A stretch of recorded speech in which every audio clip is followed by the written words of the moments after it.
I know some of you are wondering why it took me a while to do a commentary about Aretha Franklin or mention her passing because I felt numb. I felt numb just like when I heard about Natalie Cole, Prince, Michael Jackson, and many other well-known artists or black artists in particular, but artists nonetheless. People need to understand that that was when we was a kid, when we were kids, our mothers and fathers and grandparents and uncles and aunts or older cousins, they had Aretha playing somewhere. I remember when I was a kid, my uncle used to do these family cookouts every summer, and on a radio or record player, usually we was playing radio first, then records. You had the Isley Brothers, Marvin Gaye, the Clark Sisters, Al Green. It was always Aretha right there, and it's always a song. Whether you hear the first first beats to the song, you know it's Aretha song. Even if she did a cover like Respect or You All I Need to Get By, and I'm gonna tell you something. I'm gonna leave the link for that. I mean, I love that. And then she did Angel. Then she did the song with George Michaels.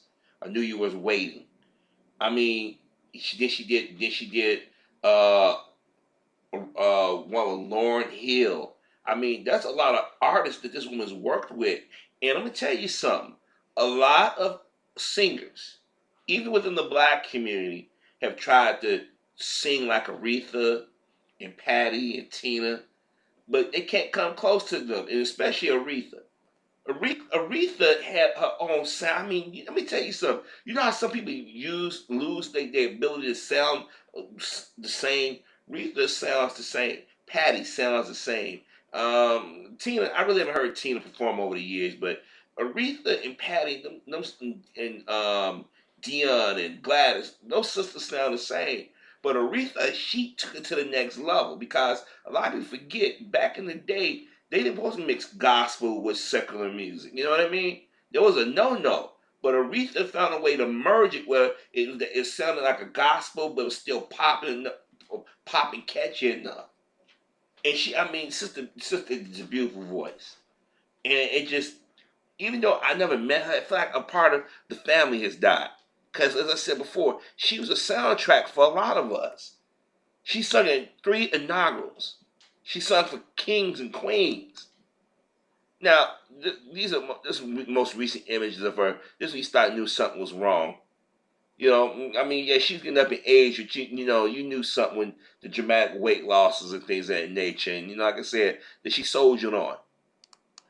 But this right here, Knew You Were Waiting with George Michael. And I find it amazing that now they both up there, singing this song. And at least in my head, I like to think they up there singing that song.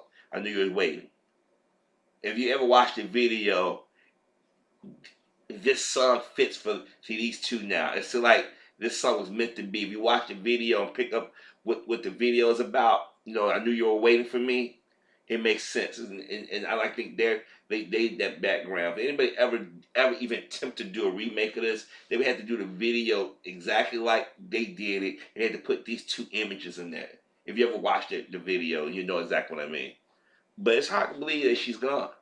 I mean, I know that we all going to leave at this point. And I don't like thinking about it, but considering how long she's been a part of our culture, I mean, I remember when I first really discovered Aretha Franklin was a Blues Brothers movie. That scene when she's singing, you better think they shot that the old Maxwell area, what they call, as we used to call it, Jewtown back in the day. Everybody PC now, they say Maxwell, but you know. And also that movie James Brown and many other black artists. But the thing is, at that time, she was going through some financial stuff. And I didn't know until maybe about like 1988, 89 that Glenn Thurman and her was married. Y'all might remember it was Colonel Taylor from Different World or Preach from Cooley. I didn't know they was married at that point. And I didn't know she was a single. I mean, a teenage mother twice. I knew that she had a child. They used to mention she had a child when she was a teenager, but I didn't know some of these other things about her. But that doesn't take anything away from her. They tell you how strong of a woman she was. Very professional.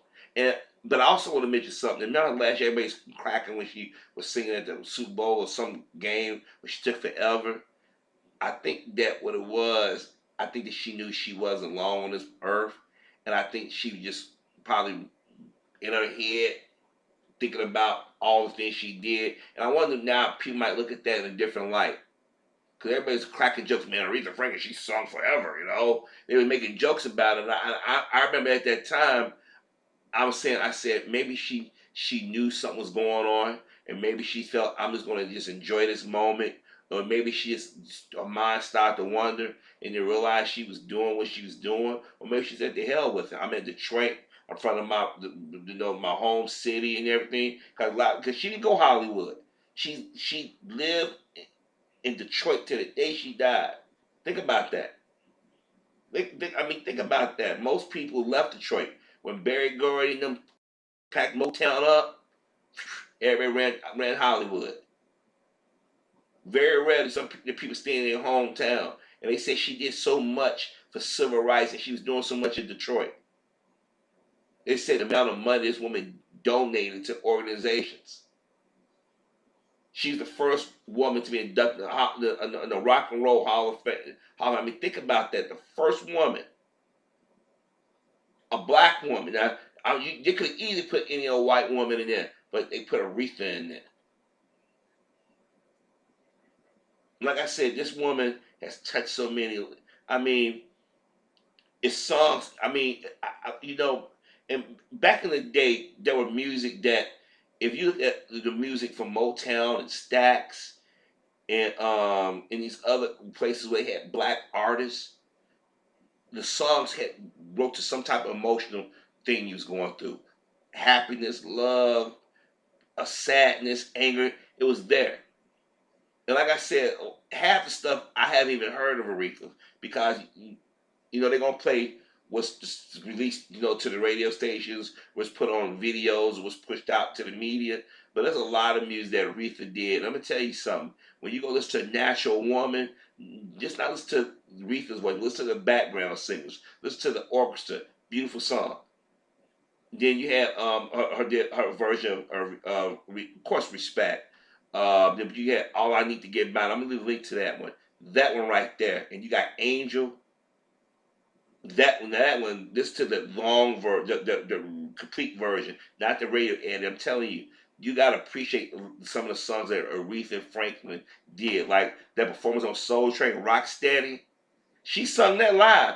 Go back and watch that clip. She sung that because they said Aretha could never lip sync properly. When old boy directed the Blues Brothers, Landis, he said she had a problem with playback. She could never sing the song the same way. If you ever watch Aretha, she never sung the song the same way. Never. That's a true artist. A lot of people out here trying to emulate her and everything. They can't. They can't, and they never will. That's a legacy. That's why today everybody. I mean, this is breaking. I mean, all day. I mean, even Fox. At Fox, people like they was ever in tears about it. I don't care what color you are, you straight, gay, well off or not. Aretha has touched you in some way. And I'm gonna say my condolences to her friends, her family. Sister Aretha, thank you for the many, many years of music that you gave us. May you rest in peace, my sister.